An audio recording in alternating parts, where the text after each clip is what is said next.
So in this Google Docs tutorial, I will be showing you how to add Subscript to text here on Google Docs. So if I were to go ahead and type in Subscript like this, to add Subscript, it's pretty straightforward. Go to the top left, press Format, then go to Text right here, then scroll down to Subscript.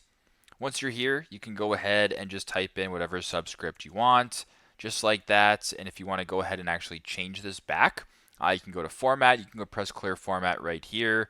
You can go ahead, type what you want. So subscript like this. Once again, my apologies here, did not mean to do that. Go to Format, and then go to Text, Subscript, and you can type whatever you want just like that. So pretty simple, pretty straightforward. That's how you guys can add Subscript to text here on Google Docs. Thanks again for watching, and hope this helps.